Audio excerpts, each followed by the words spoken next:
ਸਰਕਾਰੀ ਰਜਿੰਦਰਾ ਕਾਲਜ ਬਠਿੰਡਾ ਦੇ BA ਭਾਗ ਪਹਿਲਾ ਪੰਜਾਬੀ ਲਾਜ਼ਮੀ ਦੇ ਵਿਦਿਆਰਥੀਓ, ਤੁਹਾਡੇ ਇਸ ਲਿਸਟ ਦੇ ਵਿੱਚ ਸ਼ਾਮਲ ਕੀਤੀ ਗਈ ਪਾਠ ਪੁਸਤਕ ਕਥਾ ਪੰਜਾਬ ਕਹਾਣੀ ਸੰਗ੍ਰਹਿ, ਜਿਸ ਦੇ ਸੰਪਾਦਕ ਡਾਕਟਰ ਹਰਭਜਨ ਸਿੰਘ ਹਨ। ਇਸ ਪਾਠ ਪੁਸਤਕ ਦੇ ਵਿੱਚ ਸ਼ਾਮਲ ਕੀਤੇ ਗਏ ਕਹਾਣੀਕਾਰ ਗੁਰਦਿਆਲ ਸਿੰਘ ਦੀ ਅੱਜ ਆਪਾਂ ਗੱਲ ਕਰਾਂਗੇ। ਗੁਰਦਿਆਲ ਸਿੰਘ ਦੀ ਪੰਜਾਬੀ ਕਹਾਣੀ ਨੂੰ ਦੇਣ ਅਤੇ ਉਹਨਾਂ ਦੀ ਜਿਹੜੀ ਕਹਾਣੀ ਇਸ ਪਾਠ ਪੁਸਤਕ ਦੇ ਵਿੱਚ ਸ਼ਾਮਲ ਕੀਤੀ ਗਈ ਹੈ, ਉਹਦੇ ਵਿਸ਼ੇ ਵਸਤੂ ਦਾ ਆਪਾਂ ਜ਼ਿਕਰ ਕਰਾਂਗੇ। ਗੁਰਦਿਆਲ ਸਿੰਘ ਦਾ ਜਨਮ 1933 ਈਸਵੀ ਨੂੰ ਜੈਤੋ ਵਿਖੇ ਹੋਇਆ ਸੀ। ਜੈਤੋ ਸਾਡੇ ਜਦੋਂ ਅਸੀਂ ਬਠਿੰਡੇ ਤੋਂ ਫਰੀਦਕੋਟ ਜਾਂਦੇ ਹਾਂ, ਰਸਤੇ ਦੇ ਵਿੱਚ ਇੱਕ ਕਸਬਾ ਆਉਂਦਾ ਹੈ, ਔਰ ਉਹ ਪਿੱਛੇ ਜੇ 2 ਸਾਲ ਪਹਿਲਾਂ ਐਕਸਪਾਇਰ ਹੋ ਗਏ ਸੀ। ਵਿਦਿਆਰਥੀਓ, ਗੁਰਦਿਆਲ ਸਿੰਘ ਦਾ ਨਾਂ ਪੰਜਾਬੀ ਸਾਹਿਤ ਦੇ ਵਿੱਚ ਬੜੇ ਹੀ ਮਾਣ ਨਾਲ ਲਿਆ ਜਾਂਦਾ ਹੈ। ਉਹਨਾਂ ਨੇ ਪੰਜਾਬੀ ਨਾਵਲ ਖੇਤਰ ਦੇ ਵਿੱਚ, ਪੰਜਾਬੀ ਕਹਾਣੀ ਖੇਤਰ ਦੇ ਵਿੱਚ ਔਰ ਹੋਰ ਵੱਖ-ਵੱਖ ਸਾਹਿਤਕ ਰੂਪਾਂ ਦੇ ਵਿੱਚ ਆਪਣੀ ਕਲਮ ਚਲਾਈ। ਕਿੱਤੇ ਦੇ ਤੌਰ ਤੇ ਉਹ ਅਧਿਆਪਕ ਰਹੇ ਔਰ ਸਾਨੂੰ ਵੀ ਉਹਨਾਂ ਕੋਲੋਂ ਪੜ੍ਹਨ ਦਾ ਮਾਣ ਹਾਸਲ ਹੈ। MA ਪੰਜਾਬੀ ਤੱਕ ਦੀ ਉਹਨਾਂ ਨੇ ਐਜੂਕੇਸ਼ਨ ਲੈਤੀ, ਵਿੱਦਿਆ ਹਾਸਲ ਕੀਤੀ। ਉਸ ਤੋਂ ਬਾਅਦ ਸੇਵਾ ਮੁਕਤੀ ਤੋਂ ਬਾਅਦ 1993 ਦੇ ਵਿੱਚ 94 ਦੇ ਵਿੱਚ ਸੇਵਾ ਮੁਕਤੀ ਜਦੋਂ ਉਹਨਾਂ ਦੀ ਹੋ ਗਈ ਸੀ, ਉਸ ਤੋਂ ਬਾਅਦ ਫਿਰ ਉਹ ਨਿਰੋਲ ਸਾਹਿਤਕਾਰ ਦੇ ਤੌਰ ਦੇ ਉੱਪਰ ਆਪਣੀਆਂ ਰਚਨਾਵਾਂ ਲਿਖਦੇ ਰਹੇ। ਵਿਦਿਆਰਥੀ, ਉਹਨਾਂ ਨੂੰ ਭਾਰਤ ਸਰਕਾਰ ਦਾ ਸਭ ਤੋਂ ਵੱਡਾ ਇਨਾਮ ਜਿਹੜਾ ਇੱਕ ਤਾਂ ਸਾਹਿਤ ਅਕਾਦਮੀ ਦਾ ਹੁੰਦਾ, ਇਹ ਤਾਂ ਮਿਲਿਆ ਹੀ ਸੀਗਾ। ਉਸ ਤੋਂ ਇਲਾਵਾ ਜਿਹੜਾ ਇੱਕ ਭਾਰਤ ਸਰਕਾਰ ਦਾ ਸਾਹਿਤ ਖੇਤਰ ਦੇ ਵਿੱਚ ਸਭ ਤੋਂ ਵੱਡਾ ਇਨਾਮ ਹੈ ਨਾ, ਉਹ ਵੀ ਉਹਨਾਂ ਨੂੰ ਮਿਲਿਆ। ਉਸ ਇਨਾਮ ਦਾ ਨਾਂ ਹੈਗਾ ਗਿਆਨਪੀਠ ਅਵਾਰਡ। ਗਿਆਨਪੀਠ ਅਵਾਰਡ ਸਾਡੇ ਪੰਜਾਬੀ ਦੇ ਵਿੱਚ 2 ਸਾਹਿਤਕਾਰਾਂ ਨੂੰ ਮਿਲਿਆ, ਇੱਕ ਗੁਰਦਿਆਲ ਸਿੰਘ ਨੂੰ ਅਤੇ ਦੂਸਰਾ ਅਮਰਤਾ ਪ੍ਰੀਤਮ ਨੂੰ। ਸੋ ਇਹ ਉਹਨਾਂ ਦੀ ਇੱਕ ਵੱਡੀ ਪ੍ਰਾਪਤੀ ਕਹੀ ਜਾ ਸਕਦੀ ਹੈ ਕਿ ਉਹਨਾਂ ਨੂੰ ਸਾਹਿਤ ਅਕਾਡਮੀ ਦੇ ਨਾਲ ਨਾਲ ਗਿਆਨਪੀਠ ਅਵਾਰਡ ਵੀ ਮਿਲਿਆ। ਵਿਦਿਆਰਥੀਓ, ਆਪਾਂ ਹੁਣ ਗੁਰਦਿਆਲ ਸਿੰਘ ਦੀ ਜਿਹੜੀ ਕਹਾਣੀ ਕਲਾ ਜਾਂ ਉਹਦੀ ਨਾਵਲ ਕਲਾ, ਉਹਦੇ ਬਾਰੇ ਥੋੜ੍ਹੀ ਜਿਹੀ ਜ਼ਿਕਰ ਕਰ ਲਈਏ। ਸੰਪਾਦਕ ਇਹਨਾਂ ਬਾਰੇ ਕੀ ਕਹਿਣਾ ਚਾਹੁੰਦਾ ਹੈ? ਗੁਰਦਿਆਲ ਸਿੰਘ ਮਾਲਵਾ ਪ੍ਰਦੇਸ਼ ਦਾ ਕਹਾਣੀਕਾਰ ਤੇ ਨਾਵਲਕਾਰ ਹੈ। ਕਿਉਂਕਿ ਸਾਡਾ ਜਿਹੜਾ ਇਹ ਏਰੀਆ ਹੈ, ਜੈਤੋ ਦਾ ਏਰੀਆ ਹੈ, ਸਾਰਾ ਮਾਲਵੇ ਦੇ ਖੇਤਰ ਦੇ ਵਿੱਚ ਆਉਂਦਾ ਹੈ। ਉਹਨਾਂ ਦੀ ਜਿਹੜੀ ਵਿਸ਼ੇਸ਼ ਪ੍ਰਸਿੱਧੀ ਨਾਵਲ ਹੈ, ਉਹਨਾਂ ਦਾ ਮਣੀ ਦਾ ਦੀਵਾ, ਜਿਹੜਾ ਪਹਿਲਾ ਨਾਵਲ ਲਿਖਿਆ ਸੀ ਉਹਨਾਂ ਨੇ, ਉਹਨਾਂ ਦੇ ਨਾਲ ਹੀ ਹੋ ਗਈ ਸੀਗੀ। ਇਸ ਨਾਵਲ ਦੀ ਵਿਸ਼ੇਸ਼ਤਾ ਇਹ ਸੀਗੀ ਕਿ ਇਸ ਦੇ ਵਿੱਚ ਸਧਾਰਨ ਪਾਤਰਾਂ ਨੂੰ ਇਹਦਾ ਕੇਂਦਰੀ ਪਾਤਰ ਬਣਾ ਕੇ ਪੇਸ਼ ਕੀਤਾ ਸੀ। ਥੋੜੇ ਟੁੱਟੇ ਲੋਕਾਂ ਨੂੰ, ਜਿਨ੍ਹਾਂ ਲੋਕਾਂ ਦੀ ਕਿਤੇ ਪਹੁੰਚ ਨਹੀਂ ਸੀਗੀ, ਇੱਕ ਸਧਾਰਨ ਮਜ਼ਦੂਰ ਵਰਗ ਦੇ ਲੋਕਾਂ ਨੂੰ, ਗਰੀਬ ਕਿਸਾਨਾਂ ਨੂੰ ਆਪਣੇ ਨਾਵਲਾਂ ਦੇ ਵਿੱਚ ਗੁਰਦਿਆਲ ਸਿੰਘ ਨੇ ਕੇਂਦਰੀ ਪਾਤਰਾਂ ਦੇ ਰੂਪ ਦੇ ਵਿੱਚ ਸ਼ਾਮਲ ਕੀਤਾ। ਤੇ ਔਰ ਪਹਿਲੀ ਵਾਰੀ ਜਿਹੜਾ ਨਾਵਲ ਦੇ ਵਿੱਚ ਨਾਇਕ ਦਾ ਸੰਕਲਪ ਸੀਗਾ, ਉਹ ਚਲਿਆ ਜਾਂਦਾ ਔਰ ਨਾਇਕ ਦੀ ਥਾਂ ਦੇ ਉੱਪਰ ਕੇਂਦਰੀ ਪਾਤਰ ਲੈ ਲੈਂਦੇ ਆ। ਗੁਰਦਿਆਲ ਸਿੰਘ ਨੇ ਮਾਲਵੇ ਦੇ ਜਿਹੜੇ ਭੂਗੋਲਿਕ ਮੁਹਾਂਦਰੇ ਨੂੰ ਭਾਵੁਕਤਾ ਦੇ ਨਾਲ ਪ੍ਰਗਟ ਕੀਤਾ ਆਪਣੇ ਨਾਵਲਾਂ ਦੇ ਵਿੱਚ, ਆਪਣੀਆਂ ਕਹਾਣੀਆਂ ਦੇ ਵਿੱਚ। ਉਸ ਦੀਆਂ ਲਗਭਗ ਸਾਰੀਆਂ ਕਿਰਤਾਂ, ਸਾਰੀਆਂ ਰਚਨਾਵਾਂ ਜਿਹੜੀਆਂ ਮਾਲਵਾ ਪ੍ਰਦੇਸ਼ ਦੇ ਭੂਮੀਹੀਨ ਜਨ ਵਰਗ ਨਾਲ ਸੰਬੰਧਿਤ ਹਨ। ਭੂਮੀਹੀਨ ਜਨ ਵਰਗ ਜਿਹੜਾ ਸਧਾਰਨ ਤੇ ਸਦਾ ਸੰਗੀ ਦੁੱਖ ਦਾ ਨਿਸ਼ਕਪਟ ਪ੍ਰਗਟਾਵਾ ਗੁਰਦਿਆਲ ਸਿੰਘ ਦੀਆਂ ਕਹਾਣੀਆਂ ਵਿੱਚ ਮਿਲਦਾ ਹੈ। ਇਹ ਉਹਨਾਂ ਦੀ ਇੱਕ ਵਿਲੱਖਣ ਪਹਿਚਾਣ ਵੀ ਹੈ। ਅਜਿਹੇ ਭੂਮੀਹੀਨਾਂ ਵਾਸਤੇ ਗੁਰਦਿਆਲ ਸਿੰਘ ਨੇ ਨਾਮ ਤਜਵੀਜ਼ਾਂ ਕੀਤਾ ਹੈ ਅਣਹੋਏ ਲੋਕ, ਜਿਨ੍ਹਾਂ ਦੇ ਕੋਲ ਜ਼ਮੀਨ ਨਹੀਂ ਹੈਗੀ, ਜਿਨ੍ਹਾਂ ਦੇ ਕੋਲ ਕੋਈ ਸਾਧਨ ਨਹੀਂ ਹੈਗਾ, ਉਹਨਾਂ ਦੇ ਲਈ ਗੁਰਦਿਆਲ ਸਿੰਘ ਨੇ ਇੱਕ ਨਾਂ ਦਿੱਤਾ ਸੀਗਾ ਅਣਹੋਏ। ਅਸਤਿਤਵ ਤੋਂ ਵਿਅਕਤਿਤਵ ਵੱਲ ਦੀ ਅਸਫਲ ਯਾਤਰਾ ਨੂੰ ਗੁਰਦਿਆਲ ਸਿੰਘ ਨੇ ਪਹਿਲੀ ਵਾਰੀ ਪੰਜਾਬੀ ਗਲਪ ਰਚਨਾ ਵਿੱਚ ਸਥਾਨ ਦਿੱਤਾ। ਮਾਲਵੀ ਬੋਲੀ ਦੀ ਸੰਘਣੀ ਵਰਤੋਂ ਸਦਕਾ ਉਹ ਪੰਜਾਬ ਦਾ ਕਲਮ ਕੱਲਾ ਆਂਚਲਿਕ ਗਲਪਕਾਰ ਅਖਵਾਉਣ ਦਾ ਅਧਿਕਾਰੀ ਹੈ। ਆਂਚਲਿਕ ਨਾਵਲਕਾਰ ਜਾਂ ਆਂਚਲਿਕ ਗਲਪਕਾਰ ਉਹ ਹੁੰਦਾ ਹੈ ਜਿਹੜਾ ਇੱਕ ਖਾਸ ਏਰੀਏ ਦੀ ਖਾਸ ਭਾਸ਼ਾ ਦੇ ਵਿੱਚ ਗੱਲ ਕਰੇ, ਉਸ ਤੋਂ ਦੀ ਲੋਕਲ ਭਾਸ਼ਾ ਦੇ ਵਿੱਚ ਉਹਨਾਂ ਲੋਕਾਂ ਦੀ ਗੱਲ ਕਰੇ, ਉਹਨੂੰ ਆਂਚਲਿਕ ਗਲਪਕਾਰ ਕਿਹਾ ਜਾਂਦਾ। ਗੁਰਦਿਆਲ ਸਿੰਘ ਦੀ ਇਹ ਵਿਸ਼ੇਸ਼ਤਾ ਸੀ। ਭਾਵਕ ਹੋਏ ਬਿਨਾਂ ਭਾਵ ਨੂੰ ਟੁੰਬਣਾ ਗੁਰਦਿਆਲ ਸਿੰਘ ਦੀ ਵਿਸ਼ੇਸ਼ ਪ੍ਰਾਪਤੀ ਹੈ। ਕਰੀਰ ਦੀ ਢੀਂਗਰੀ ਵੀ ਇਸ ਅਣਹੋਏ ਅਸਤਿਤਵ ਦੀ ਕਹਾਣੀ ਹੈ। ਉਹਦੀ ਜਿਹੜੀ ਇਸ ਪਾਠ ਪੁਸਤਕ ਦੇ ਵਿੱਚ ਕਥਾ ਪੰਜਾਬ ਦੇ ਵਿੱਚ ਕਹਾਣੀ ਸ਼ਾਮਲ ਕੀਤੀ, ਉਹਦਾ ਨਾਂ ਹੈਗਾ ਕਰੀਰ ਦੀ ਢੀਂਗਰੀ। ਇਹਦੇ ਵਿਸ਼ੇ ਵਸਤੂ ਤੇ ਇਹਦੇ ਵਿੱਚੋਂ ਪੈਦਾ ਹੋਣ ਵਾਲੇ ਪ੍ਰਸ਼ਨਾਂ ਦੀ ਆਪਾਂ ਗੱਲ ਕਰਾਂਗੇ। ਗੁਰਦਿਆਲ ਸਿੰਘ ਦੀ ਕਰੀਰ ਦੀ ਢੀਂਗਰੀ, ਪਹਿਲਾਂ ਆਪਾਂ ਇਹਦੀ ਕਹਾਣੀ ਪੜ੍ਹਦੇ ਹਾਂ, ਆਪਾਂ ਦੇਖਦੇ ਹਾਂ ਕੀ ਹੈ। ਬਲੰਤੋ ਦੇ ਸਹੁਰੇ ਤੇ ਦਿਓਰ ਮਾਘੀ ਨੇ ਸ਼ਰਾਬ ਨਾਲ ਰੱਜ ਕੇ ਰਾਤ ਫਿਰ ਗਾਲਾਂ ਦਿੱਤੀਆਂ ਸਨ। ਪਹਿਲੇ ਵਾਕ ਦੇ ਵਿੱਚ 3 ਪਾਤਰ ਆਏ ਵਿਦਿਆਰਥੀਓ। ਬਲੰਤੋ ਇਸ ਕਹਾਣੀ ਦੇ ਕੇਂਦਰ ਦੇ ਵਿੱਚ ਹੈ।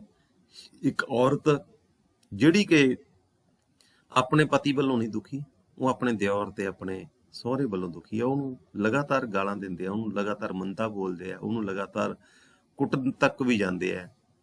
ਇਸ ਗੱਲ ਦਾ ਬਲੰਤੋ ਨੂੰ ਬੜਾ ਦੁੱਖ ਹੁੰਦਾ ਹੈ, ਮਨ ਦੇ ਵਿੱਚ ਬੜੀ ਉਹਦੇ ਇਸ ਤਰ੍ਹਾਂ ਦੀ ਇੱਕ ਚੀਜ਼ ਟਪਕਦੀ ਹੈ ਕਿ ਮੈਨੂੰ ਕਿਉਂ ਉਹ ਇੰਨਾ ਗੰਦਾ ਬੋਲਦੇ ਆ। ਇਹਦੇ ਬਾਰੇ ਹੁਣ ਕਹਾਣੀ ਚੱਲੂਗੀ ਸਾਰੀ। ਉਹਦੀ ਬਰਾਬਰ ਦੀ ਧੀ ਕੋਲ ਪਈ ਸੀ, ਪਰ ਉਹਨਾਂ ਪਿਓ ਪੁੱਤਾਂ ਨੂੰ ਫਿਰ ਵੀ ਸ਼ਰਮ ਨਹੀਂ ਸੀ ਆਈ। ਉਹਦੇ ਦੋਵੇਂ ਨਿੱਕੇ ਮੁੰਡੇ ਸਹਿਮ ਨਾਲ ਸ਼ਹਿ ਕੇ ਬੈਠੇ ਤਿੱਤਰਾਂ ਵਾਂਗ ਖੇਸਾਂ ਵਿੱਚ ਮੂੰਹ ਸਿਰ ਲਪੇਟੀ ਬਲੇਟੀ ਪਏ ਰਹੇ ਸਨ, ਤੇ ਗਿਆਲਾ ਤੀਵੀਆਂ ਵਾਂਗੂ ਕੋਲ ਪਿਆ ਸੁਣਦਾ ਰਿਹਾ ਸੀ, ਪਰ ਚਿੱਤ ਉਹਦਾ ਟਿਕਾਣੇ ਨਹੀਂ ਸੀ ਰਿਹਾ। ਹੁਣ ਜਿਹੜੀ ਬਲੰਤੋ ਤੇ ਗਿਆਲਾ, ਇਹ ਪਤੀ ਪਤਨੀ ਹੈ। ਗਿਆਲਾ ਜਿਹੜਾ ਹੈਗਾ ਉਹ ਆਪਣੀ ਪਤਨੀ ਦੇ ਨਾਲ ਜਿਹੜਾ ਬਦਤਮੀਜੀ ਹੋ ਰਹੀ ਹੈ, ਉਹਨੂੰ ਉਹ ਬੈਠਾ ਸੁਣ ਰਿਹਾ। ਗਿਆਲੇ ਨੂੰ ਦਿੱਤੇ ਬਚਨ ਦਾ ਉਹਨੂੰ ਰਾਤ ਵੀ ਚੇਤਾ ਆਇਆ ਸੀ, ਪਰ ਅੱਗੇ ਵਾਂਗ ਚੱਲ ਹੋ ਉਹ ਤੋਂ ਨਹੀਂ ਸੀ ਆਖਿਆ ਗਿਆ। ਪਿਛਲੇ ਕੁਝ ਮਹੀਨਿਆਂ ਤੋਂ ਕਦੇ ਵੀ ਇੰਜ ਨਹੀਂ ਸੀ ਕਹਿ ਸਕੀ। ਅਸਲ ਵਿੱਚ ਜਿਹੜੀ ਬਲੰਤੋ ਹੈ ਨਾ, ਇਹਨੂੰ ਉਹਦਾ ਸਹੁਰਾ ਤੇ ਉਹਦਾ ਦਿਓਰ ਜਦੋਂ ਜੀ ਕਰਦਾ ਸ਼ਰਾਬ ਪੀ ਕੇ ਗਾਲਾਂ ਕੱਢਦੇ ਆ, ਔਰ ਉਹਦਾ ਜਿਹੜਾ ਪਤੀ ਹੈਗਾ ਗਿਆਲਾ ਉਹਨੂੰ ਬੋਲਣ ਤੋਂ ਰੋਕਦਾ ਹੈ। ਉਹ ਕਹਿੰਦਾ ਵੀ ਇਹ ਮੇਰਾ ਫਾਦਰ ਹੈ, ਮੇਰਾ ਪਿਤਾ ਹੈ, ਇਸ ਕਰਕੇ ਤੂੰ ਇਹਨੂੰ ਬੋਲਣਾ ਨਹੀਂ ਕਦੇ ਵੀ। ਇਸੇ ਕਰਕੇ ਉਹ ਚੁੱਪ ਕਰ ਜਾਂਦੀ ਹੈ। ਪਰ ਹੁਣ ਕਹਿੰਦਾ ਕਿ ਲੇਖ ਦੇ ਮੁਤਾਬਕ ਹੁਣ ਉਹਦਾ ਜਿਹੜਾ ਸਬਰ ਦਾ ਬੰਨ੍ਹ ਉਹ ਟੁੱਟ ਰਿਹਾ। ਇਹ ਪਹਿਲੀ ਵੇਰ ਨਹੀਂ ਸੀ ਕਿ ਉਹਦੇ ਸਹੁਰੇ ਤੇ ਦਿਓਰ ਨੇ ਗਾਲਾਂ ਦਿੱਤੀਆਂ ਸਨ। 12-13 ਵਰ੍ਹੇ ਹੋ ਗਏ ਸਨ ਜਦੋਂ ਉਹਨਾਂ ਨੂੰ ਹਲਕ ਛੁੱਟਦਾ ਉਹਨੂੰ ਗਾਲਾਂ ਦੇ ਲੈਂਦੇ। ਅੱਡ ਵਿੱਡ ਉਹ ਕਦੇ ਕਿਸੇ ਨੂੰ ਮੰਦਾ ਨਹੀਂ ਸੀ ਬੋਲੀ, ਪਰ ਉਹ ਏਡੇ ਚੰਦਰੇ ਬੰਦੇ ਸਨ ਜਿਵੇਂ ਗਾਲਾਂ ਦਿੱਤੇ ਬਿਨਾਂ ਉਹਨਾਂ ਦੀ ਪੀਤੀ ਖਰੀ ਨਹੀਂ ਸੀ ਹੁੰਦੀ। ਵਾਹ ਲੱਗਦੀ ਆਪ ਉਹ ਕਿਸੇ ਪਸ਼ੂ ਨੂੰ ਵੀ ਗਾਲ ਨਹੀਂ ਸੀ ਕੱਢਦੀ, ਮਤੇ ਉਹ ਗੱਲ ਪੁੱਠੀ ਪਾ ਲੈਣ। ਅੱਗੇ ਉਹ ਜਰ ਲੈਂਦੀ ਸੀ, ਪਰ ਹੁਣ ਕੋਲ ਪਈ ਬਰਾਬਰ ਦੀ ਧੀ ਸਾਹਮਣੇ ਉਹ ਤੋਂ ਬਿਨਾਂ ਉਹਦੀ ਕਿਸੇ ਖਨਾਮੀਓਂ ਗੰਦ ਬਕਦੇ ਉਹ ਝੱਲੇ ਨਹੀਂ ਸਨ ਜਾਂਦੇ। ਹੁਣ ਬਰਾਬਰ ਦੇ ਜਵਾਕ ਹੋ ਗਏ ਸੀ, ਇਸ ਕਰਕੇ ਬਲੰਤੋ ਨੂੰ ਲੱਗਦਾ ਸੀ ਕਿ ਜੋ ਕੁਝ ਹੋ ਰਿਹਾ ਉਹ ਗਲਤ ਹੋ ਰਿਹਾ। ਸਾਰੀ ਰਾਤ ਬਲੰਤੋ ਨੂੰ ਨੀਂਦ ਨਾ ਆਈ। ਉਹਦੇ ਅੰਦਰ ਜਿਵੇਂ ਕਿਸੇ ਨੇ ਕਿੱਕਰ ਦੀਆਂ ਸੂਲਾਂ ਦਾ ਰੁੱਗ ਭਰ ਕੇ ਖੰਡਾ ਦਿੱਤਾ ਹੋਵੇ। ਅੰਦਰ ਉਹ ਦੁਖੀ ਹੋ ਰਹੀ ਹੈ। ਪਾਸਾ ਵੀ ਉਹ ਤੋਂ ਨਹੀਂ ਸੀ ਪਰਤਿਆ ਜਾਂਦਾ। ਸੂਲਾਂ ਦੀ ਪੀੜ ਨਾਲ ਉਹਦਾ ਲੂੰ ਨੂੰ ਪੁੱਛਿਆ ਜਾ ਰਿਹਾ ਸੀ। ਅੱਧੀ ਰਾਤ ਤਾਈਂ ਉਹਦੀਆਂ ਅੱਖਾਂ ਸਾਉਣ ਭਾਦੋਂ ਦੇ ਤਾਰਿਆਂ ਵਾਂਗ ਸਲਾਬੀਆਂ ਰਹੀਆਂ, ਪਰ ਅੱਧੀ ਰਾਤ ਮਗਰੋਂ ਹੌਲੀ ਹੌਲੀ ਸੁੱਕ ਕੇ ਤਪਣ ਲੱਗ ਪਈਆਂ। ਇਸੇ ਤਪਸ਼ ਦੇ ਤਾਰ ਨਾਲ ਉਹ ਆਪੇ ਹੀ ਮਿਚ ਗਈਆਂ, ਤੇ ਜਦੋਂ ਮੁੜ ਖੁੱਲੀਆਂ ਤਾਂ ਉਹ ਬੜਵਾਹੀ ਉੱਠ ਕੇ ਬਹਿ ਗਈ। ਦਿਨ ਚਿੱਟਾ ਚੜਿਆ ਹੋਇਆ ਸੀ। ਗਿਆਲਾ ਬਲਦਾਂ ਨੂੰ ਪੱਠੇ ਪਾ ਰਿਹਾ ਸੀ, ਤੇ ਉਹਦੀ ਵੱਡੀ ਧੀ ਚਾਹ ਧਰ ਰਹੀ ਸੀ। ਉਸ ਆਸੀ ਪਾਸੀ ਤੱਕਿਆ ਉਨੀਂਦਰੇ ਦੀ ਰੜਕ ਨਾਲ, ਅੰਬੀਆਂ ਅੱਖਾਂ ਨਾਲ ਸਭ ਕੁਝ ਉਹਨੂੰ ਉਪਰਾ ਲੱਗਿਆ। ਅੱਖਾਂ ਮੱਲੋ ਜੋਰੀ ਮਿਚ ਜਾਂਦੀਆਂ ਸਨ। ਉਹ ਹਥੇਲੀਆਂ ਨਾਲ ਅੱਖਾਂ ਮਲੀਆਂ, ਪਰ ਚਾਣਚੱਕੀ ਉਸ ਦੋਵੇਂ ਹੱਥ ਸਾਹਮਣੇ ਕਰਕੇ ਹਥੇਲੀਆਂ ਵੱਲ ਇੰਜ ਵੇਖਿਆ ਜਿਵੇਂ ਉਹਨਾਂ ਨੂੰ ਤੂਤੜੇ ਦੇ ਲੂਣ ਲੱਗੇ ਹੋਣ। ਤੂਤੜਾ ਹੁੰਦਾ ਵਿਦਿਆਰਥੀ ਜਦੋਂ ਬਾਜਰਾ ਕੱਢਿਆ ਜਾਂਦਾ, ਉਦੋਂ ਬਾਅਦ ਜਿਹੜੀ ਉਹਦੀ ਵੇਸਟੇਜ ਹੁੰਦੀ ਹੈਗੀ, ਜਿਵੇਂ ਕਣਕ ਵੱਢਣ ਤੋਂ ਬਾਅਦ ਤੂੜੀ ਹੁੰਦੀ ਹੈ, ਉਸੇ ਤਰ੍ਹਾਂ ਹੀ ਬਾਜਰਾ ਕੱਢਣ ਤੋਂ ਬਾਅਦ ਜਿਹੜਾ ਵੇਸਟੇਜ ਬਚਦੀ ਹੈ ਉਹਨੂੰ ਤੂਤੜਾ ਕਿਹਾ ਜਾਂਦਾ। ਛਿੱਟਿਆਂ ਦੇ ਵਿੱਚੋਂ ਬਾਜਰਾ ਅਲੱਗ ਕਰ ਲਿਆ ਜਾਂਦਾ ਹੈ। ਉਦੋਂ ਬਾਅਦ ਜਿਹੜਾ ਬਚਦਾ ਛਿੱਟੇ ਦਾ ਭਾਗ ਉਹਨੂੰ ਤੂਤੜਾ ਕਿਹਾ ਜਾਂਦਾ ਹੈ। ਬਿੰਦਕ ਮਗਰੋਂ ਉਹ ਹੱਥ ਝਾੜ ਕੇ ਅੱਖਾਂ ਮਲਣ ਲੱਗ ਪਈ। ਪਿਛਲੇ 2 ਵਰ੍ਹਿਆਂ ਤੋਂ ਜਦੋਂ ਦੀ ਵੀ ਉਹ ਅੱਖਾਂ ਮਲਦੀ ਸੀ ਤਾਂ ਉਹਨੂੰ ਇੰਜ ਲੱਗਦਾ ਸੀ ਜਿਵੇਂ ਉਹ ਬਾਜਰੇ ਦੇ ਛਿੱਟੇ ਦੀ ਆਖਰੀ ਫਾਂਕ ਵਾਂਗ ਆਪਣੇ ਰੂਪ ਨੂੰ ਮਸਲਣ ਲੱਗੀ ਹੋਵੇ। ਹਰ ਵਾਰ ਉਹਨੂੰ ਲੱਗਦਾ ਉਹਦੇ ਰੂਪ ਦੇ ਸਾਰੇ ਦਾਣੇ ਕਿਰਦੇ ਜਾਂਦੇ ਸਨ ਤੇ ਨਿਰਾ ਤੂਤੜਾ ਰਹਿੰਦਾ ਜਾਂਦਾ ਸੀ। ਪੋਲਾ ਪੋਲਾ ਫੋਕਾ ਤੂਤੜਾ, ਜਿਹਨੂੰ ਚਿੜੀਆਂ ਨੇ ਫਰੋਲ ਫਰੋਲ ਕੇ ਖੰਡਾ ਦਿੱਤਾ ਸੀ। ਜਿਹੜੇ ਤੂਤੜਾ ਹੁੰਦਾ ਸੀ ਉਹਨੂੰ ਚਿੜੀਆਂ ਫਰੋਲਦੀਆਂ ਸੀ, ਉਹਦੇ ਚ ਦਾਣੇ ਲੱਭਦੀਆਂ ਸੀ। ਜਿਹੜਾ ਵੇਸਟੇਜ ਦੇ ਵਿੱਚ ਥੋੜਾ ਬਹੁਤਾ ਦਾਣਾ ਬਚਿਆ ਹੁੰਦਾ ਸੀ ਉਹ ਚਿੜੀਆਂ ਖਾ ਲੈਂਦੀਆਂ ਸੀ। ਜਦੋਂ ਬਲੰਤੋ ਵਿਆਹ ਆਈ ਸੀ ਉਦੋਂ ਉਹਨੂੰ ਵੇਖਣ ਆਈਆਂ ਤੇ ਉਹਦੀ ਸਿਫਤ ਨਹੀਂ ਸੀ ਹੋਈ। ਪਿੰਡ ਦੀ ਸਭ ਤੋਂ ਵੱਡੀ ਨਗੋਚਨ ਸੋਧਾ ਨੈਣ ਨੂੰ ਵੀ ਕੋਈ ਘਾਟ ਨਹੀਂ ਸੀ ਦਿਸੀ। ਹੁਣ ਵਿਦਿਆਰਥੀ ਬੜੀ ਸੋਹਣੀ ਸੀ ਜਦੋਂ ਵਿਆਹ ਕੇ ਆਈ ਸੀ ਇਹਨਾਂ ਦੇ ਘਰੇ, ਤੇ ਸਾਰੀਆਂ ਔਰਤਾਂ ਉਹਦੀ ਪ੍ਰਸ਼ੰਸਾ ਕਰਦੀਆਂ ਸੀ ਉਹਦੀ ਸੁੰਦਰਤਾ ਦੀ। ਉਹ ਉਹਦੇ ਰੂਪ ਨੂੰ ਕੋਈ ਉਪਮਾ ਨਹੀਂ ਸੀ ਦੇ ਸਕੀ। ਪਰੀ ਵਰਗੀ, ਮੂਰਤ ਵਰਗੀ ਤੇ ਫੂਲਾਂ ਰਾਣੀ ਵਰਗੇ ਸਾਰੇ ਸ਼ਬਦ ਉਹਨੂੰ ਪੋਕੇ ਪੋਕੇ ਲੱਗੇ। ਤੇ ਫਿਰ ਉਹਨੇ ਆਖਿਆ ਸੀ, ਨੰਗ ਜੱਟਾਂ ਨੂੰ ਤਾਂ ਡਿੱਗਿਆ ਲਾਲ ਤੇ ਆ ਗਿਆ।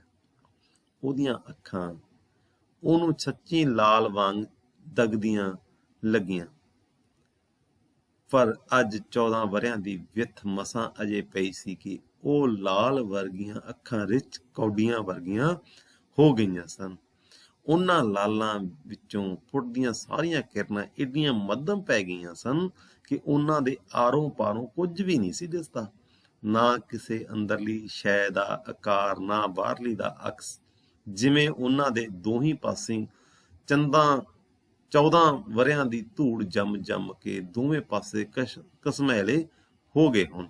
ਇਹ ਵਿਦਿਆਰਥੀ ਉਹਦੀ ਸੁੰਦਰਤਾ ਤੋਂ ਬਾਅਦ ਜਿਹੜੇ ਆਪਾਂ ਕਹਿ ਸਕਦੇ ਹਾਂ ਕਬੀਲਦਾਰੀਆਂ ਦੇ ਵਿੱਚ ਉਹ ਝੰਬੀ ਗਈ ਤੇ ਉਹਨੂੰ ਉਹਦਾ ਜਿਹੜਾ ਰੂਪ ਆ ਉਹ ਫਿੱਕਾ ਪੈ ਗਿਆ। ਬਲਦਾਂ ਨੂੰ ਪੱਠੇ ਪਾ ਕੇ ਗਿਆਲਾ ਚੁੱਲ੍ਹੇ ਮੂਹਰੇ ਆ ਬੈਠਾ। ਗਿਆਲਾ ਉਹਦਾ ਪਤੀ ਹੈ। ਜੀਤਾ ਉਹਨਾਂ ਦੀ ਵੱਡੀ ਧੀ ਨੇ ਕੋਲੇ ਵਿੱਚ ਚਾਹ ਪਾ ਕੇ ਉਹਨਾਂ ਅੱਗੇ ਧਰ ਦਿੱਤੀ। ਹੁਣ ਜਿਹੜੀ ਉਹਨਾਂ ਦੀ ਵੱਡੀ ਧੀ ਹੈਗੀ ਜੀਤਾ, ਉਹਨੇ ਚਾਹ ਪਾ ਕੇ ਉਹਨਾਂ ਦੇ ਅੱਗੇ ਧਰ ਦਿੱਤੀ। ਜਦੋਂ ਗਿਆਲੇ ਨੇ ਕੌਲਾ ਚੁੱਕ ਕੇ ਮੂੰਹ ਨੂੰ ਲਾਇਆ ਤਾਂ ਜੀਤਾ ਨੇ ਨਿਗਾਹ ਉੱਚੀ ਕਰਕੇ ਆਪਣੇ ਪਿਓ ਦੇ ਮਹਾਂਦਰੇ ਵੱਲ ਇੰਜ ਤੱਕਿਆ ਕਿ ਗਿਆਲੇ ਤੋਂ ਧੀ ਦੀਆਂ ਅੱਖਾਂ ਦੀ ਝਾਕ ਝੱਲੀ ਨਾ ਗਈ। ਉਸ ਨੀਵੀਂ ਪਾ ਲਈ, ਪਰ ਜੀਤਾ ਉਵੇਂ ਝਾਕੀ ਗਈ, ਕਦੇ ਪਿਓ ਦੀਆਂ ਡੂੰਘੀਆਂ ਅੱਖਾਂ ਵੱਲ ਤੇ ਕਦੇ ਕਰੜ ਵਰੜੀ ਬਕੜੀ ਦਾੜੀ ਵੱਲ। ਤੇ ਪਿਓ ਧੀ ਦੀ ਇਸ ਤੱਕਣੀ ਵਿੱਚ ਪਤਾ ਨਹੀਂ ਕੀ ਸੀ ਕਿ ਬਲੰਤੋ ਦੀ ਭੁੱਬ ਨਿਕਲ ਗਈ ਤੇ ਉਸ ਚੁੰਨੀ ਦਾ ਪੱਲਾ ਮਰੋੜ ਕੇ ਮੂੰਹ ਵਿੱਚ ਤੁੰਨ ਲਿਆ। ਉਹ ਸੂਲਾਂ ਬਲੰਤੋ ਦੇ ਅੰਦਰ ਚੁਭੀਆਂ ਤੇ ਪੀੜ ਨਾਲ ਉਹਦਾ ਲੂੰ ਪੁੱਛਿਆ ਗਿਆ। ਉਹ ਉਵੇਂ ਬੈਠੀ ਬਿਠਾਈ ਮੁੜ ਮੰਜੀ ਉੱਤੇ ਡਿੱਗ ਪਈ। ਇੱਧਰ ਪਿੱਠ ਹੋਣ ਕਰਕੇ ਗਿਆਲੋ ਤੇ ਜੀਤਾ ਨੂੰ ਕੋਈ ਪਤਾ ਨਹੀਂ ਸੀ ਲੱਗਿਆ।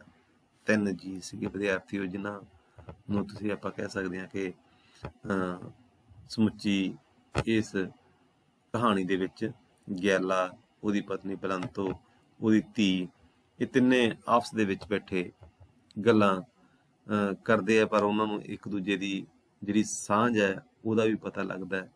ਔਰ ਧੀ ਹੈ ਜਿਹੜੀ ਉਹ ਬਰਾਬਰ ਦੀ ਹੋ ਗਈ ਹੈ। ਇਸ ਕਰਕੇ ਕਿਤੇ ਨਾ ਕਿਤੇ ਬਲੰਤੋ ਨੂੰ ਇਹ ਚੀਜ਼ ਦਾ ਫਿਕਰ ਹੈ ਕਿ ਧੀ ਦੇ ਉੱਪਰ ਕਿਸ ਤਰ੍ਹਾਂ ਦਾ ਪ੍ਰਭਾਵ ਪੈ ਰਿਹਾ ਜਿਹੜੀ ਮੈਨੂੰ ਗਾਲਾਂ ਕੱਢੀਆਂ ਜਾ ਰਹੀਆਂ ਸਹੁਰੇ ਵੱਲੋਂ ਤੇ ਦਿਓਰ ਵੱਲੋਂ।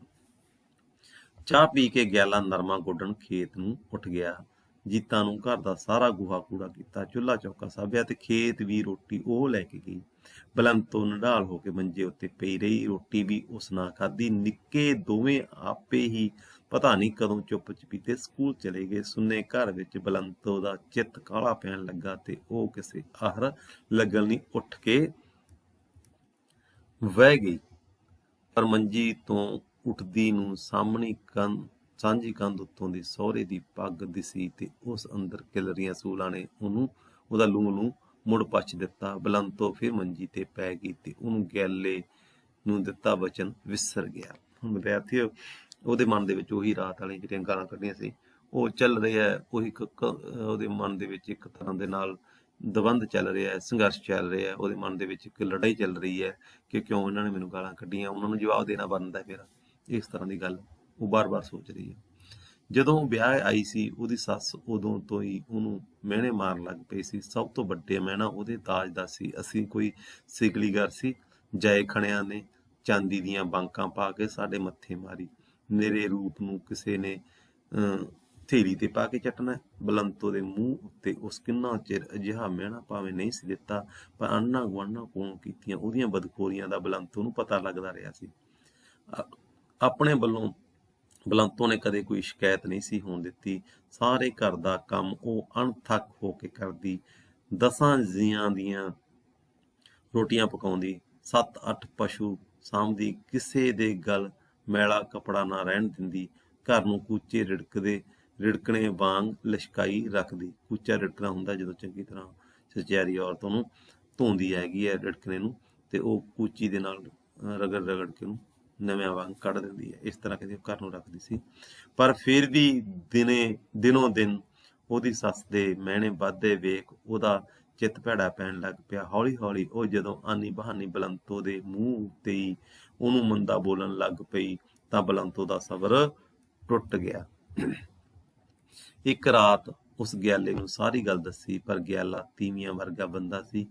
ਉਸ ਬੜੀ ਨਰਮੀ ਨਾਲ ਆਖਿਆ, ਮੈਂ ਜਿਉਂ ਜੰਮਿਆ ਕਦੇ ਮਾਪਿਆਂ ਸਾਹਮਣੇ ਨਹੀਂ ਬੋਲਿਆ। ਜੇ ਤੂੰ ਅੱਗੋਂ ਬੋਲ ਪਈ ਤਾਂ ਸਾਰੀ ਰੱਖੀ ਰਖਾਈ ਖੂਹ 'ਚ ਪੈ ਜਾਏਗੀ। ਹੋਰ ਭਾਵੇਂ ਜੋ ਵੀ ਆਵੇ ਉਹ ਕਰ, ਪਰ ਮੇਰੇ ਮਾਪਿਆਂ ਮੂਹਰੇ ਨਾ ਬੋਲੀ, ਸਾਰੀ ਉਮਰ ਵਾਸਤੇ ਨਾ ਬੋਲੀ। ਤੇ ਗਿਆਲੋ ਨੇ ਉਦੋਂ ਮਾਪਿਆਂ ਮੂਹਰੇ ਨਾ ਬੋਲਣ ਦਾ ਵਚਨ ਲੈ ਲਿਆ, ਤੇ ਇਹ ਵਚਨ ਬਲੰਤੋ ਨੂੰ ਇੰਝ ਲੱਗਿਆ ਜਿਵੇਂ ਕਿਸੇ ਨੇ ਚਾਣ ਚੱਕ ਰਮਦੀ ਪੈਲੀ ਵਿੱਚ ਪੈਂਦੇ ਮੋਗੇ ਦੇ ਮੂੰਹ ਅੱਗੇ ਕਰੀਰ ਦੀ ਕੋਈ ਢੀਂਗਰੀ ਅੜਾ ਦਿੱਤੀ ਹੋਵੇ। ਕਰੀਰ ਦੀ ਕੋਈ ਲੱਕੜ ਵੱਢ ਕੇ ਜਿਸ ਤਰ੍ਹਾਂ ਦੇ ਨਾਲ ਢੀਂਗਰੀ ਟਾਈਪ ਉਹ ਮੋਗੇ ਦੇ ਅੱਗੇ ਲਾ ਦਿੱਤੀ ਹੋਵੇ। ਮੋਗਾ ਪੱਕਾ ਜਿਹੜਾ ਸੂਏ ਦੇ ਵਿੱਚੋਂ, ਨਹਿਰ ਦੇ ਵਿੱਚੋਂ ਸਿੱਧਾ ਕੱਸੀ ਦੇ ਵਿੱਚ ਮੋਗੇ ਦੇ ਵਿੱਚ ਪਾਣੀ ਆਉਂਦਾ ਹੈ, ਉਹਦੇ ਲਈ ਰੱਖੀ ਗਈ ਇੱਕ ਜਗ੍ਹਾ। ਔਰ ਉਹ ਜਗ੍ਹਾ ਦੇ ਵਿੱਚ ਜਦੋਂ ਪਾਣੀ ਦੀ ਲੋੜ ਨਹੀਂ ਹੁੰਦੀ ਕਿਸਾਨਾਂ ਨੂੰ, ਤਾਂ ਅਜਿਹੀ ਚੀਜ਼ ਲਾ ਦਿੱਤੀ ਜਾਂਦੀ ਹੈ, ਇੱਟ ਲਾ ਦਿੱਤੀ ਜਾਂਦੀ ਹੈ, ਜਾਂ ਲੋਹੇ ਦਾ ਕੋਈ ਇੱਦਾਂ ਦਾ ਫਾਨਾ ਜਾਂ ਲੱਕੜ ਦਾ ਕੋਈ ਫਾਨਾ ਲਾ ਦਿੱਤਾ ਜਾਂਦਾ। ਉਸ ਤਰ੍ਹਾਂ ਦਾ ਇੱਕ ਤਰ੍ਹਾਂ ਦਾ ਫਾਨਾ ਕਹਿ ਸਕਦੇ ਹੋ ਕਿ ਉਹਨੂੰ ਬੋਲਣ ਤੋਂ ਰੋਕਦਾ ਸੀ ਜਿਹੜਾ। ਤੇ ਉਹਦਾ ਅੰਦਰ ਪਾਣੀ ਦੀ ਤਿਹਾਈ ਪੈਲੀ ਵਾਂਗ ਪਹਿਲਾਂ ਸੁੱਕਣ ਤੇ ਫਿਰ ਤਿੜਕਣ ਲੱਗ ਪਿਆ ਸੀ। ਪੂਰੇ 3 ਵਰ੍ਹੇ ਉਹ ਸੱਸ ਦੇ ਖਰਵੇ ਬੋਲਾਂ ਤੇ ਮਿਹਣੇ ਸੁਣਦੀ ਰਹੀ। ਸ਼ਰਾਬੀ ਸਹੁਰੇ ਤੇ ਅਲੱਥ ਦਿਓਰ ਦੀਆਂ ਨਾ ਜਰੀਆਂ ਜਾਣ ਵਾਲੀਆਂ ਗੱਲਾਂ ਤੇ ਗਾਲਾਂ ਸੁਣਦੀ ਰਹੀ, ਪਰ ਗਿਆਲੇ ਨੂੰ ਦਿੱਤਾ ਵਚਨ ਉਹ ਨਾ ਤੋੜਿਆ। ਗਿਆਲੇ ਉੱਤੇ ਪਹਿਲੇ ਦਿਨੋਂ ਉਹਨੂੰ ਏਡਾ ਤਰਸ ਆਉਣ ਲੱਗ ਪਿਆ ਸੀ ਕਿ ਉਹ ਨਿਆਣਿਆਂ ਵਾਂਗ ਉਹਨੂੰ ਚਾਰੇ ਪਾਸਿਓਂ ਲੁਕਾ ਕੇ ਰੱਖਦੀ ਰਹੀ ਸੀ।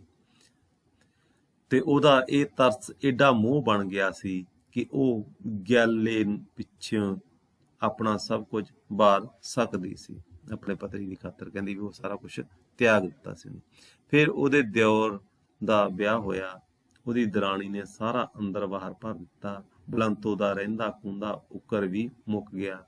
ਉਸਨੂੰ ਗਿਆਲੇ ਨੂੰ ਕਈ ਵਾਰੀ ਅੱਡ ਹੋਣ ਦੀ ਸਲਾਹ ਦਿੱਤੀ, ਪਰ ਜਦੋਂ ਤਾਈਂ ਮਾਪਿਆਂ ਨੇ ਤੇ ਭਰਾ ਨੇ ਉਹਦੀ ਤੀਵੀਂ ਤੇ 100 ਉੱਜਾਂ ਲਾ ਕੇ ਉਹਨੂੰ ਰੰਨ ਦਾ ਗੋਲਾ ਆਖ ਕੇ ਘਰੋਂ ਨਾ ਕੱਢਿਆ, ਉਹਨਾਂ ਚਿਰ ਉਹ ਅੱਡ ਨਾ ਹੋਇਆ। ਅੱਡ ਹੋਣ ਵੇਲੇ ਵੀ ਗਿਆਲੇ ਨੇ ਤੀਵੀਆਂ ਵਾਲੀ ਗੱਲ ਕੀਤੀ। ਪਿਓ ਨੇ ਹਿੱਸੇ ਆਉਂਦੀ ਪੂਰੀ ਪੈਲੀ ਵੀ ਨਾ ਦਿੱਤੀ, ਜਿਹੜੀ ਦਿੱਤੀ ਉਹ ਵੀ ਬਾਕੀ ਨਾਲੋਂ ਰੱਦੀ ਮਾਰੂ ਤੇ ਝਾੜ ਮਲਿਆਂ ਵਾਲੀ। ਘਰ ਵਿੱਚੋਂ ਵੀ 5ਵਾਂ-6ਵਾਂ ਹਿੱਸਾ ਹੀ ਵੰਡ ਕੇ ਦਿੱਤਾ। ਬਲਦ ਦੋਵੇਂ ਹਾਰੇ ਤੇ ਸੰਦ ਉਹ ਫੜਾਏ ਜਿਹੜੇ ਕਿਸੇ ਵੀ ਕੰਮ ਦੇ ਨਹੀਂ ਸਨ। ਬਲੰਤੋ ਦੇ ਪੇਕਿਆਂ ਦੇ ਭਾਂਡੇ ਕੱਪੜੇ ਵੀ ਅੱਧਿਓਂ ਬਹੁਤੇ ਰੱਖ ਰਖਾ ਲਏ ਗਏ। ਗਿਆਲਾ ਚੁੱਪ ਕਰ ਰਿਹਾ। ਬਲੰਤੋ ਉਹਨੂੰ ਦਿੱਤੇ ਵਚਨ ਤੇ ਕਾਇਮ ਰਹੀ ਤੇ ਦੋਵੇਂ ਸਬਰ ਦਾ ਘੁੱਟ ਭਰ ਕੇ ਬਹਿ ਗਏ। ਤੇ ਹੁਣ 11 ਵਰ੍ਹੇ ਉਹਨਾਂ ਨੂੰ ਸਬਰ ਦਾ ਘੁੱਟ ਭਰਦਿਆਂ ਹੋ ਗਏ ਸਨ। 12ਵਾਂ ਜਿਹੜੇ ਵਰ੍ਹੇ ਆਖਦੇ ਨੇ ਰੂੜੀ ਦੀ ਵੀ ਸੁਣੀ ਜਾਂਦੀ ਏ, ਪਰ ਉਹਨਾਂ ਦੀ ਸੁਣੀ ਨਹੀਂ ਸੀ ਗਈ। ਉਹਨਾਂ ਦਾ ਤਾਂ ਅੱਧ ਢੱਠਾ ਘਰ ਉਵੇਂ ਜਿਵੇਂ ਸੀ। ਪੱਕੀ ਤਾਂ ਕੀ ਕੱਚੀ ਇੱਟ ਵੀ ਉਹ ਨਹੀਂ ਸਨ ਲਵਾ ਸਕੇ। ਉਹ ਖੁਰਲੀ ਸੀ ਜਿੱਥੇ ਜੇਠ ਹਾੜ ਦੇ ਮਹੀਨੇ ਬੱਧੇ ਪਸ਼ੂਆਂ ਨੂੰ ਸਿੱਧੀ ਧੁੱਪ ਆਉਂਦੀ ਸੀ। ਖੁਰਲੀ ਉੱਤੇ ਪਾਇਆ ਪੁਰਾਣਾ ਛੱਪਰ ਵੀ ਉਵੇਂ ਜਿਵੇਂ ਸੀ, ਜਿਹੜਾ ਧੁੱਪ ਨੂੰ ਵਹਿੰਦਿਆਂ ਪਸ਼ੂਆਂ ਨੂੰ ਆਸਰਾ ਦੇਣ ਦੀ ਥਾਂ ਆਪ ਹੌਂਕਣ ਲੱਗ ਪਿਆ ਸੀ। ਪਿਛਲੀ ਸਵਾਤ ਵੀ ਉਵੇਂ ਮੀਂਹਾਂ ਦੀ ਰੁੱਤ ਪਾਣੀ ਨਾਲ ਭਰ ਜਾਂਦੀ ਸੀ। ਸਾਰਾ ਘਰ ਵਾਹ ਲੱਗਦੀ ਬਲੰਤੋ ਹਰ ਵੇਲੇ ਸਵਾਰਦੀ ਰਹਿੰਦੀ, ਪਰ ਨਿਰੀ ਉਹਦੀ ਹੱਥਾਂ ਦੀ ਖੇਚਲ ਨਾਲ ਅੱਧੀ ਸਦੀ ਦੀਆਂ ਪੁਰਾਣੀਆਂ ਕੰਧਾਂ ਤੇ ਕਾਠ ਨਵਾਂ ਨਰੋਆ ਨਹੀਂ ਸੀ ਬਣਦਾ। ਅੱਡ ਹੋ ਕੇ ਨਾ ਉਹਨਾਂ ਕੋਈ ਭਾਰੀ ਮੱਝ ਖਰੀਦੀ ਸੀ ਤੇ ਨਾ ਕੋਈ ਨਰੋਆ ਬਲਦ ਲਿਆ ਸੀ। ਗੱਡੇ ਦੀ ਜੋੜੀ ਵੀ ਨਹੀਂ ਸੀ।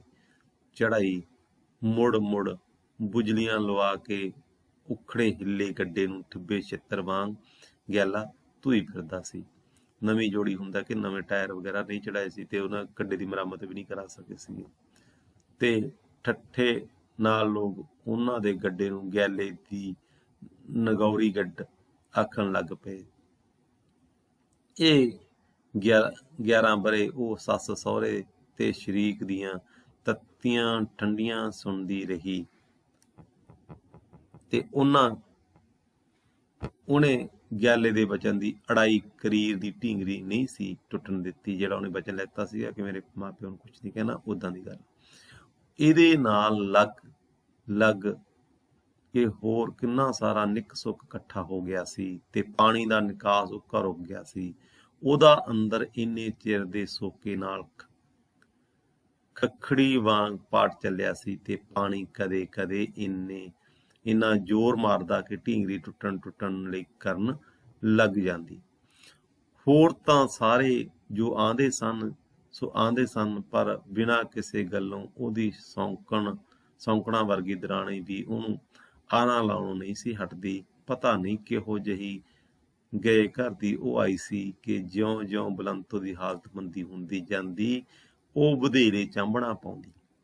ਜਦੋਂ ਬਲੰਤੋ ਦਾ ਕੋਈ ਨਿਆਣਾ ਕਿਸੇ ਚੀਜ਼ ਪਿੱਛੇ ਰੋਂਦਾ ਤਾਂ ਉਹਨੂੰ ਖੁਸ਼ੀ ਜਿਹੀ ਹੁੰਦੀ। ਗਿਆਲਾ ਤੇ ਬਲੰਤੋ ਜਦੋਂ ਉੱਚਾ ਬੋਲਦੇ ਉਹਦਾ ਅੰਦਰ ਜਿਵੇਂ ਠਰ ਜਾਂਦਾ। ਕੰਧ ਨਾਲ ਕੰਨ ਲਾ ਕੇ ਉਹ ਬਿੜਕਾਂ ਲੈਂਦੀ ਰਹਿੰਦੀ ਤੇ ਰੱਤੀ ਭਰ ਗੱਲ ਦਾ ਪਹਾੜ ਬਣਾ ਕੇ ਸਾਰੇ ਅਗਵਾੜ ਵਿੱਚ ਗਾ ਦਿੰਦੀ। ਪਹਿਲਾਂ ਬਲੰਤੋ ਨੂੰ ਸਮਝ ਨਹੀਂ ਸੀ ਆਈ ਕਿ ਉਹਦੀ ਦਰਾਣੀ ਦਾ ਉਹਦੇ ਨਾਲ ਕੀ ਵੈਰ ਹੈ। ਇੱਕ ਦਿਨ ਚਾਣਚੱਕ ਉਹਦੀ ਦਰਾਣੀ ਦਾ ਪਿਓ ਸੱਜਰ ਸੂਈ ਮੱਝ ਝੋਟੀ ਬੰਨ ਗਿਆ। ਜਦੋਂ ਉਹਨਾਂ ਦੀ ਗੁਆਂਢਣ ਬਚਿੰਤ ਕੌਰ ਦੀ ਨੂੰਹ ਨੇ ਉਹਨੂੰ ਆ ਕੇ ਵਧਾਈ ਦਿੱਤੀ ਤਾਂ ਬਿਨਾਂ ਕੋਈ ਸਿੱਧਾ ਜਵਾਬ ਦੇਣ ਦੇ ਉਹ ਕੰਧ ਉੱਤੋਂ ਦੀ ਟੇਢੀ ਅੱਖ ਝਾਕਦਿਆਂ ਬਲੰਤੋ ਨੂੰ ਸੁਣਾ ਕੇ ਆਖਿਆ, ਰੱਬ ਦਾ ਦਿੱਤਾ ਸਭ ਕੁਝ ਹੈ।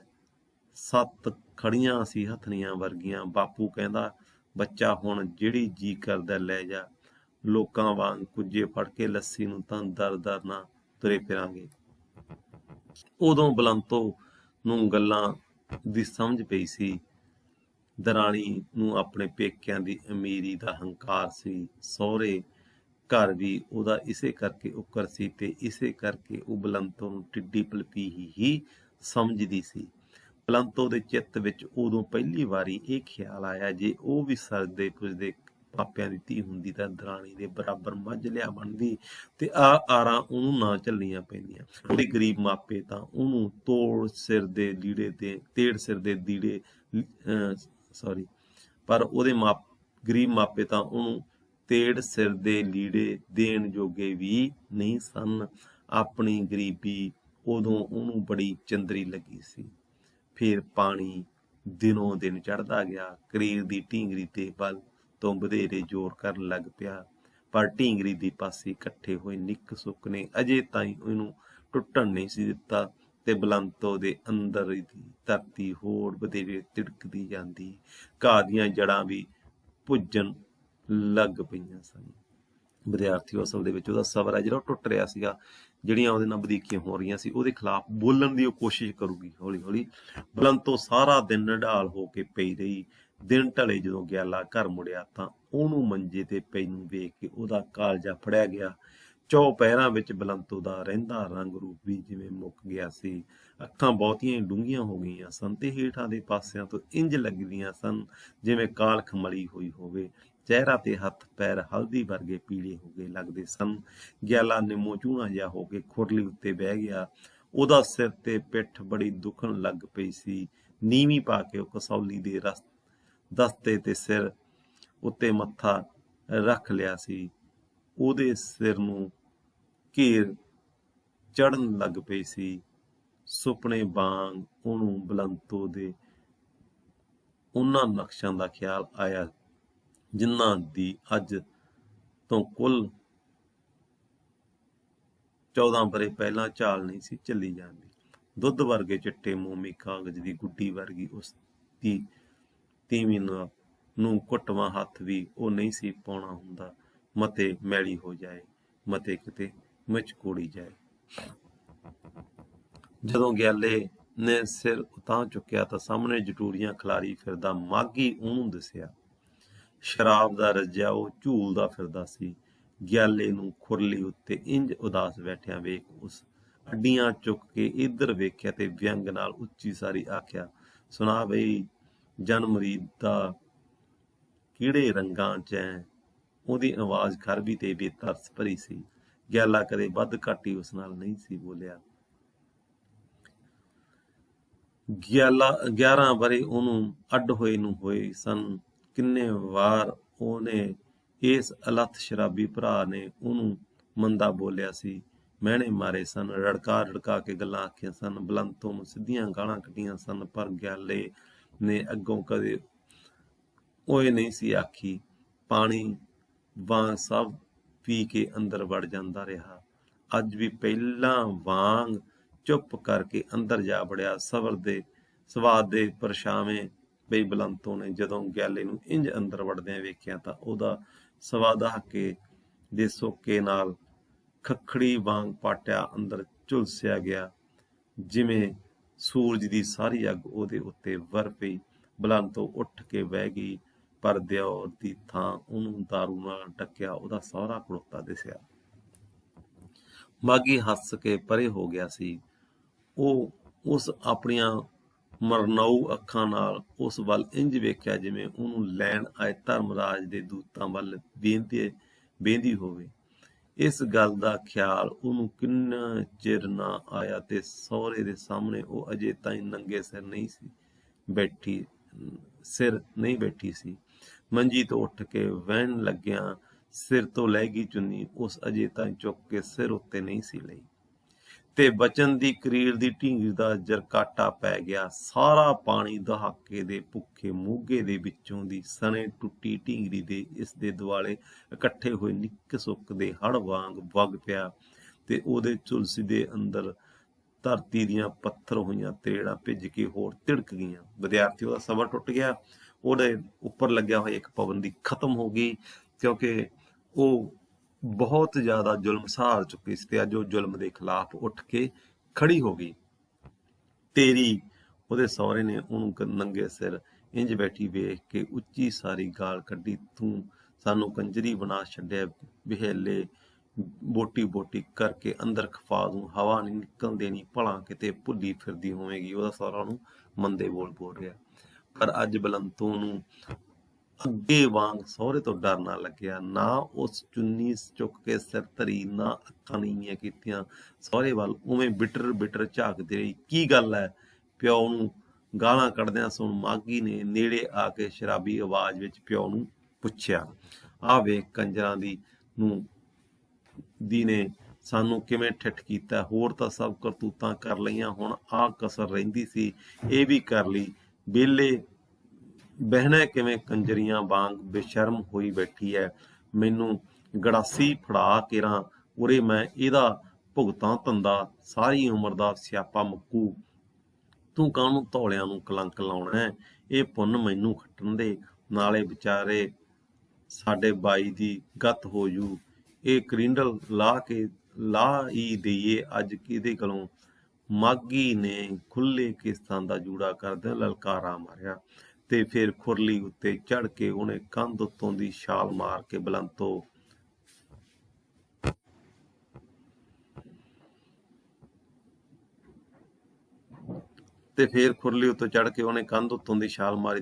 ਦੇ ਵਿਹੜੇ ਆ ਗਿਆ। ਬਲੰਤੋ ਦਾ ਸਹੁਰਾ ਵੀ ਗਾਲਾਂ ਕੱਢਦਾ ਗਲੀ ਵਿੱਚ ਦੀ ਹੋ ਕੇ ਆ ਵੜਿਆ। ਰੌਲਾ ਸੁਣ ਕੇ ਗਿਆਲਾ ਅੰਦਰੋਂ ਨਿਕਲਿਆ ਤੇ ਰਾਖਸ਼ਾਂ ਵਾਂਗ ਆਉਂਦੇ ਭਰਾ ਤੇ ਪਿਓ ਨੂੰ ਵੇਖ ਕੇ ਸਹਿਮ ਗਿਆ। ਵਿਦਿਆਰਥੀਓ, ਉਹਦੇ ਮਨ ਦੇ ਉੱਪਰ ਤਾਂ ਉਹਨਾਂ ਦਾ ਇੱਕ ਬੋਝ ਪਿਆ ਹੋਇਆ ਸੀ, ਇਸ ਕਰਕੇ ਉਹ ਡਰ ਗਿਆ। ਪਰ ਕਰੀਰ ਦੀ ਢੀਂਗਰੀ ਟੁੱਟ ਚੁੱਕੀ ਸੀ। ਬਲੰਤੋ ਉਹਨਾਂ ਦੋਹਾਂ ਦੇ ਨੇੜੇ ਆਉਣ ਤੋਂ ਪਹਿਲਾਂ ਭਬੂਕਾ ਮਾਰ ਕੇ ਖੜੀ ਹੋ ਗਈ। ਉਹਦੀਆਂ ਅੰਦਰ ਧਸੀਆਂ ਅੱਖਾਂ ਲਾਲ ਸੂਈਆਂ ਹੋ ਗਈਆਂ, ਉਵੇਂ ਜਿਵੇਂ ਨੰਗੇ ਸਿਰ ਉਸ ਖੂੰਜੇ ਪਿਆ ਕੋਟਾ ਚੁੱਕ ਲਿਆ ਤੇ ਕਿਰਕਾਰੀ ਮਾਰ ਕੇ ਚੀਕੀ। ਕੋਟਾ ਵਿਦਿਆਰਥੀਓ ਨੂੰ ਮਿਰਚਾਂ ਰਗੜਨ ਵਾਲਾ ਇੱਕ ਤਰ੍ਹਾਂ ਦੇ ਨਾਲ ਸੰਦ ਕਿਹਾ ਜਾ ਸਕਦਾ, ਜਿਹੜਾ ਅਕਸਰ ਔਰਤਾਂ ਕੁੰਡੇ ਦੇ ਵਿੱਚ ਰਗੜਦੀਆਂ। ਆਓ ਮੇਰੇ ਪਿਓ ਦੇ ਸਾਲਿਓ, ਕਿਹੜਾ ਮੇਰੇ ਨੇੜੇ ਲੱਗਦਾ ਹੈ। ਸਣੇ ਓੜਮੇ ਕੋੜਮੇ ਉਹਦੀਆਂ ਆਂਦਰਾਂ ਕੱਢ ਲੂੰ, ਜਿਹਨੇ ਮੈਨੂੰ ਹੱਥ ਵੀ ਲਾਇਆ। ਉਹ ਇੰਨੀ ਉੱਚੀ ਚੀਕੀ ਕਿ ਗਿਆਲੇ ਤੋਂ ਉਹਦੀ ਆਵਾਜ਼ ਪਛਾਣੀ ਨਾ ਗਈ। ਨਿਆਣੇ ਡਰਦੇ ਮਾਰੇ ਕੰਧਾਂ ਨਾਲ ਲੱਗੇ ਤੇ ਡਾਂਡਾ ਮਾਰਨ ਲੱਗ ਪਏ। ਗਿਆਲੇ ਦਾ ਪਿਓ ਤੇ ਮਾਘੀ ਕੁਝ ਸਹਿਮ ਗਏ। ਉਹਨਾਂ ਨੂੰ ਸੱਚ ਨਹੀਂ ਆਉਂਦਾ ਸੀ ਕਿ ਇਹ ਉਹ ਤੀਵੀਂ ਹੈ ਜਿਹੜੀ 12 ਵਰੇ ਕੰਧ ਬਣ ਕੇ ਉਹਨਾਂ ਦੀਆਂ ਜੁੱਤੀਆਂ ਖਾਂਦੀ ਰਹੀ ਸੀ, ਖਰਬੇ ਬੋਲ ਤੇ ਗਾਲਾਂ ਸੁਣਦੀ ਰਹੀ ਸੀ, ਤੇ ਕਦੇ ਕੋਈ ਵੀ ਨਹੀਂ ਸੀ। ਪਰ ਅੱਜ ਕਾਲਕਾ ਦਾ ਰੂਪ ਧਾਰੀ ਕੋਟਾ ਚੁੱਕ ਕੇ 2 ਬੰਦਿਆਂ ਨੂੰ ਸਿੱਧੀ ਹੋਈ ਖੜੀ ਸੀ। ਇਹ ਗੱਲ ਉਹਨਾਂ ਦੀਆਂ ਸ਼ਰਾਬੀ ਅੱਖਾਂ ਨੂੰ ਵੀ ਓਪਰੀ ਲੱਗੀ, ਪਰ ਅਗਲੇ ਪਲ ਹੀ ਸ਼ਰਾਬੀ ਅੱਖਾਂ ਬਿਨਾਂ ਕੋਈ ਡੂੰਘੀ ਗੱਲ ਸੋਚਿਆਂ ਹੋਰ ਕਹਿਰ ਵਿੱਚ ਆ ਗਈਆਂ। ਹੁਣ ਇੱਕ ਔਰਤ ਨਿਆਂ ਦੇ ਲਈ ਖੜੀ ਹੋ ਗਈ ਹੈ, ਕਾਲਕਾ ਦਾ ਰੂਪ ਲਾ ਕੇ ਖੜੀ ਹੋ ਗਈ ਹੈ, ਤੇ ਉਹਨਾਂ ਬੰਦਿਆਂ ਨੂੰ ਵੀ ਥੋੜਾ ਡਰ ਤਾਂ ਲੱਗਿਆ, ਪਰ ਫਿਰ ਉਹਨਾਂ ਨੇ ਆਪਣੇ ਜਿਹੜੇ ਮਰਦਾਊਪਣਾ ਹੈਗਾ ਉਹਨੂੰ ਫਿੱਕਾ ਨਾ ਪੈਣ ਦਿੱਤਾ, ਤੇ ਉਹ ਆਪਣੇ ਫੈਸਲੇ ਤੇ ਅੜਿੰਗ ਰਹੇ, ਉਹਦੇ ਨਾਲ ਮੁਕਾਬਲਾ ਕਰਨ ਦੇ ਲਈ ਅੱਗੇ ਵਧੇ। ਇਹ ਗੱਲ ਉਹਨਾਂ ਦੀਆਂ ਸ਼ਰਾਬੀ ਅੱਖਾਂ ਨੂੰ ਵੀ ਓਪਰੀ ਲੱਗੀ ਸੀ, ਪਰ ਅਗਲੇ ਪਲ ਹੀ ਸ਼ਰਾਬੀ ਅੱਖਾਂ ਉਹਨਾਂ ਕੋਲ ਡੂੰਘੀ ਗੱਲ ਸੋਚਿਆਂ ਹੋਰ ਕਹਿਰ ਵਿੱਚ ਆ ਗਈਆਂ, ਤੇ ਉਹ ਦੋਵੇਂ ਪਿਓ ਪੁੱਤ ਉਸ ਕੰਜਰੀ ਤੀਵੀਂ ਨੂੰ ਬੁਘਿਆੜ ਵਾਂਗ ਪਾੜਨ ਪੈ ਗਏ। ਬਲੰਤੋ, ਗਿਆਲੇ ਨੇ ਕੂਕ ਕੇ ਆਖਿਆ ਤੇ ਉਹਦੇ ਵੱਲ ਭੱਜਿਆ, ਪਰ ਬਲੰਤੋ ਹੁਣ ਕੌਣ? ਬਲੰਤੋ ਹੁਣ ਕਿਤੇ ਨਹੀਂ ਸੀ। ਕਰੀਰ ਦੀ ਢੀਂਗਰੀ ਥਾਂ ਟੁੱਟ ਚੁੱਕੀ ਸੀ। ਇੱਕ ਜਿਹੜਾ ਉਹਦੇ ਤੇ ਲੱਗਿਆ ਹੋਇਆ ਬੰਧਨ ਸੀ ਉਹ ਤੋੜ ਚੁੱਕੀ ਸੀ। ਇੱਕ ਜਿਹੜੀ ਉਹਦੀ ਇੱਜ਼ਤ ਕਰਦੀ ਸੀ ਥੋੜੀ ਬਹੁਤੀ ਆਪਣੇ ਪਤੀ ਕਰਕੇ, ਉਹ ਉਹਦੇ ਮਨ ਚੋਂ ਨਿਕਲ ਚੁੱਕੀ ਸੀ। ਉਹ ਤਾਂ ਹੁਣ ਇੱਕ ਮੁਕਾਬਲੇ ਦੇ ਲਈ ਸਿੱਧੀ ਹੋ ਗਈ ਸੀ। ਉਹਦੇ ਮਨ ਦੇ ਵਿੱਚ ਜਿਹੜਾ ਵਹਿਮ ਸੀਗਾ, ਉਹਦੇ ਮਨ ਦੇ ਵਿੱਚ ਜਿਹੜਾ ਡਰ ਸੀ, ਉਹ ਦੂਰ ਹੋ ਚੁੱਕਿਆ ਸੀ। ਢੀਂਗਰੀ ਉਹ ਜਿਹੜੀ ਟੁੱਟ ਚੁੱਕੀ ਸੀ। ਗਿਆਲਾ ਅਜੇ ਉਹਦੇ ਕੋਲ ਨਹੀਂ ਸੀ ਅਪੜਿਆ ਕਿ ਬਲੰਤੋ ਨੇ ਉਹਦੇ ਵੱਲ ਆਉਂਦੇ ਮਾਘੀ ਵੱਲ ਸਿਰ ਮੈਦਾਨ ਭੱਜ ਕੇ ਉਹਨੂੰ ਮਿਲਦਿਆਂ ਘੋਟਾ ਸੱਜੇ ਮੋਢੇ ਉੱਤੇ ਏਡੇ ਜ਼ੋਰ ਨਾਲ ਮਾਰਿਆ ਕਿ ਨਾਲ ਦੀ ਨਾਲ ਮਾਘੀ ਦੀ ਬਾਂਹ ਟੁੱਟ ਗਈ। ਟੁੱਟੀ ਟਾਹਣੀ ਵਾਂਗ ਲਮਕਣ ਲੱਗ ਪਈ। ਸਹੁਰਾ ਅਗਾਂਹ ਹੋਇਆ ਤਾਂ ਉਹ ਮਾਘੀ ਵੱਲ ਹਟ ਕੇ ਉਹਨੂੰ ਪੈ ਗਈ। ਜਦੋਂ ਟੁੱਟਵਾਂ ਜਿਹਾ ਇੱਕ ਘੋਟਾ ਗਿਆਲੇ ਦੇ ਪਿਓ ਦੇ ਵੱਜਿਆ ਤਾਂ ਉਹ ਗਾਲਾਂ ਕੱਢਦਾ ਪਿਛਾਂਹ ਭੌਂ ਕੇ ਕੋਈ ਡਾਂਗ ਸੋਟੀ ਲੱਭਣ ਦੇ ਬਹਾਨੇ ਵਿਹੜੇ ਵਿੱਚ ਆ ਗਿਆ। ਜਦੋਂ ਨੂੰ ਗਿਆਲਾ ਭੱਜ ਕੇ ਬਲੰਤੋ ਦੇ ਨੇੜੇ ਹੋਇਆ ਤਾਂ ਉਦੋਂ ਨੂੰ ਉਹ ਗੱਤਕੇ ਦੇ ਖਿਡਾਰੀ ਵਾਂਗ ਪੁੱਠੀ ਪੈਰੀ ਭੂਕਾ ਮਾਰ ਕੇ ਪਿਛਲੀ ਕੰਧ ਨਾਲ ਜਾ ਲੱਗੀ, ਤੇ ਉਸ ਕੰਧ ਨਾਲ ਲੱਗੀ ਨੇ ਪਹਿਲੇ ਵਾਂਗ ਹੀ ਫੇਰ ਕਲਕਾਰੀ ਮਾਰੀ। ਹੁਣ ਆਓ ਕੋਈ ਸੱਗਾ ਰੱਤਾ ਮੇਰੇ ਨੇੜੇ ਤਾਂ ਲੱਗ ਕੇ ਵੇਖੇ। ਹੁਣ ਉਹਦੇ ਅੰਦਰ ਦੀ ਜਿਹੜੀ ਔਰਤ ਸੀ ਉਹ ਚੰਗੀ ਤਰ੍ਹਾਂ ਵਿਦਰੋਹੀ ਔਰਤ ਸਾਹਮਣੇ ਆ ਗਈ। ਉਹਨੇ ਆਪਣੇ ਜਿਹੜੇ 12 ਸਾਲ ਦਾ 14 ਸਾਲ ਦਾ ਇੱਕ ਉਹਦੇ ਮਨ ਦੇ ਵਿੱਚ ਗੁੱਸਾ ਸੀ ਉਹ ਕੱਢ ਲਿਆ ਸੀਗਾ। ਆਪਣੇ ਦਿਓਰ ਦੀ ਬਾਂਹ ਦੇ ਉੱਪਰ ਮਾਰ ਕੇ ਉਹਦੀ ਬਾਂਹ ਤੋੜਤੀ, ਮੋਢਾ ਤੋੜਤਾ ਸੀ ਘੋਟਣਾ ਮਾਰ ਕੇ, ਤੇ ਉਹਨੇ ਆਪਣੇ ਸਹੁਰੇ ਦੇ ਵੀ ਘੋਟਾ ਮਾਰਿਆ ਸੀ। ਤੁਸੀਂ 14 ਵਰੇ ਮੇਰੇ ਅੰਦਰ ਸਾੜਿਆ, ਤੀਵੀਂ ਕਰਕੇ ਹੀ ਨਾ। ਕਹਿੰਦੀ ਮੈਂ ਔਰਤਾਂ ਇਸੇ ਕਰਕੇ ਮੇਰੇ ਤੇ ਜ਼ੁਲਮ ਕਰਦੇ ਰਹੇ ਹੋ ਤੁਸੀਂ। ਮੇਰਾ ਪਤੀ ਨਹੀਂ ਬੋਲਣ ਯੋਗਾ ਸੀਗਾ ਤੇ ਮੈਨੂੰ ਨਿਆਂ ਲੈਣਾ ਆਉਂਦਾ, ਤੇ ਤੁਸੀਂ ਇਸੇ ਕਰਕੇ ਮੇਰੇ ਨਾਲ ਧੱਕੇ ਕਰਦੇ ਰਹੇ। ਲੱਗੋ ਹੁਣ ਨੇੜੇ, ਜੇ ਤੁਹਾਡੀ ਰੱਤ ਨਾ ਪੀ ਜਾਂ ਤਾਂ ਨਾਲੇ ਸੱਦ ਲਓ ਹੁਣ ਤੁਹਾਡੀ ਉਹ ਫੁਲਕਿਆਂ ਦੀ ਧੀ ਨੂੰ। ਫੁਲਕਿਆਂ ਦੀ ਧੀ ਵੀ ਅਮੀਰ ਘਰ ਦੀ ਔਰਤ, ਜਿਹੜੀ ਉਹਦੀ ਦਰਾਣੀ ਸੀਗੀ, ਜਿਹੜੀ ਨਿੱਤ ਰਾਜੇ ਮਾਪਿਆਂ ਦਿਓ ਲਿਆ ਕੇ ਹੱਥਨੀਆਂ ਬੰਨ੍ਹਦੀ ਸੀ। ਤੁਸੀਂ ਗੰਦ ਦਿਓ ਭੁੱਖਿਓ ਵੱਡੇ ਮਰਦਊ ਪੁਣੇ ਵਾਲਿਓ, ਹੁਣ ਕੰਗਾਲਾਂ ਦੀ ਧੀ ਦੇ ਨੇੜੇ ਲੱਗ ਕੇ ਵੇਖੋ। ਵੇ ਮੈਂ 14 ਵਰੇ ਤੁਹਾਡੀਆਂ ਸੁਣੀਆਂ, ਪਰ ਤੁਸੀਂ ਮੈਨੂੰ ਗਰੀਬਣੀ ਜਾਣ ਕੇ ਮੇਰੀ ਆਤਮਾ ਪਛਦੇ ਰਹੇ। ਆਓ ਹੁਣ ਲੱਗੋ ਨੇੜੇ, ਤੀਵੀਆਂ ਦੇ ਹੱਥ ਤਾਂ ਵੇਖੋ ਵੱਡਿਓ ਸੂਰਮਿਓ, ਰੱਤ ਪੀ ਲੂੰ। ਇਹ ਸਾਰੀਆਂ ਗੱਲਾਂ ਉਹਨੇ ਆਪਣੇ ਦਿਓਰ ਤੇ ਆਪਣੇ ਸਹੁਰੇ ਨੂੰ ਕਹੀਆਂ। ਉਹਦਾ ਚਿਹਰਾ ਪਲ ਦੀ ਪਲ ਇੰਜ ਲਾਲ ਸੂਹਾ ਹੋ ਗਿਆ ਜਿਵੇਂ ਉਹ ਸੱਚੀ ਹੀ ਰੱਤ ਪੀ ਕੇ ਹਟੀ ਹੋਵੇ। ਡਰਦਾ ਕੋਈ ਉਹਦੇ ਨੇੜੇ ਨਾ ਲੱਗਿਆ। ਰੌਲਾ ਸੁਣ ਕੇ ਸਾਰਾ ਅਗਵਾੜ ਇਕੱਠਾ ਹੋ ਗਿਆ ਸੀ। ਜਦੋਂ ਲੋਕਾਂ ਨੇ ਬਲੰਤੋ ਨੂੰ ਨੰਗੇ ਸਿਰ ਸਾਰਿਆਂ ਦੇ ਸਾਹਮਣੇ ਇੰਜ ਕੋਟਾ ਚੁੱਕੀ ਖੜੋਤਿਆ ਤੇ ਅਵਾਤਾ ਬੋਲਦਿਆਂ ਸੁਣਿਆ ਤਾਂ ਬਹੁਤਿਆਂ ਨੇ ਸ਼ਰਮ ਨਾਲ ਨੀਵੀਂ ਪਾ ਲਈ। ਕਈ ਜਿਹੜੇ ਗਿਆਲੇ ਦੇ ਪਿਓ ਤੇ ਮਾਘੀ ਨਾਲ ਖਾਰ ਖਾਂਦੇ ਸਨ ਵੇਖ ਕੇ ਮੁਸਕਰੀ ਹੱਸਣ ਲੱਗੇ। ਇੰਦਰ ਨੰਬਰਦਾਰ ਜਿਹਨੇ ਆਪਣੀ 60 ਵਰਿਆਂ ਦੀ ਉਮਰ ਏਡੀ ਬੇਸ਼ਰਮ ਤੀਵੀਂ ਨਹੀਂ ਸੀ ਵੇਖੀ, ਸ਼ਰਮ ਦੇ ਗੁੱਸੇ ਦਾ ਮਾਰਿਆ ਪਾਣੀ ਹੋਈ ਜਾਂਦਾ ਸੀ। ਜਦੋਂ ਤੀਵੀਂ ਇੰਝ ਗਾਲਾਂ ਕੱਢਦੀ ਉਹ ਤੋਂ ਜਰੀ ਨਾ ਗਈ ਤਾਂ ਅਗਾਂਹ ਹੋ ਕੇ ਉਹ ਆਪਣੀ ਬਜ਼ੁਰਗੀ ਤੇ ਚੌਧਰ ਦਾ ਦਾਬਾ ਪਾਉਂਦਿਆਂ ਲਲਕਾਰਾ ਮਾਰਿਆ, ਚੁੱਪ ਕਰਦੀਆਂ ਕਿ ਨਹੀਂ, ਕੰਜਰਾਂ ਦੀ ਭੂਤਨੀ ਜੀ ਕਿਤੇ ਮਸਤੀ ਹੈ। ਤੇ ਜਦੋਂ ਉਹ ਥੋੜਾ ਜਿਹਾ ਅਗਾਂਹ ਹੋਇਆ ਤਾਂ ਉਵੇਂ ਕਲਕਾਰੀ ਮਾਰ ਕੇ ਬੁਲੰਦ ਤੋਂ ਕੋਕੀ, ਬਾਬਾ ਵੇਖੀ ਐਵੇਂ ਆਪਦੀ ਪੱਗ ਲੁਹਾ ਬੈਠੇ, ਆਪਦੀ ਨੰਬਰਦਾਰੀ ਕੋਲੇ ਰੱਖ। ਜਦੋਂ ਇਹ ਮੇਰੇ ਨਾਲ 13ਵੀਆਂ ਕਰਦੇ ਹੁੰਦੇ ਸਨ ਉਦੋਂ ਤੂੰ ਵੱਡਾ ਪੰਚਾਇਤੀਆ ਕਿੱਥੇ ਗਿਆ ਸੀ? ਇਸ ਪਿੰਡ ਵਸਦਾ ਸੀ ਕਿ ਕਿਤੇ ਹੋਰ? ਉਹ ਪੰਚਾਇਤੀਏ ਨੂੰ ਵੀ ਕਹਿ ਰਹੀ ਹੈ ਕਿ ਤੂੰ ਜਦੋਂ ਮੇਰੇ ਨਾਲ ਧੱਕਾ ਹੁੰਦਾ ਸੀ ਉਦੋਂ ਮੇਰੇ ਹੱਕ ਦੇ ਵਿੱਚ ਕਿਉਂ ਨਹੀਂ ਖੜਾ? ਨੰਬਰਦਾਰ ਨੇ ਦੰਦਾਂ 'ਚ ਜੀਭ ਲੈ ਲਈ ਤੇ ਫਿਰ ਚਾਣ ਚੱਕ ਪਾਸਾ ਹੀ ਪਰਤ ਗਿਆ। ਇੰਦਰ ਨੰਬਰਦਾਰ ਡੌਰ ਭਰ ਹੋਏ ਖੜੋਤੇ ਗਿਆਲੇ ਨੂੰ ਪੈ ਗਿਆ, ਸਾਲਿਆ ਤੂੰ ਕੋਈ ਬੰਦਾ ਹੈ?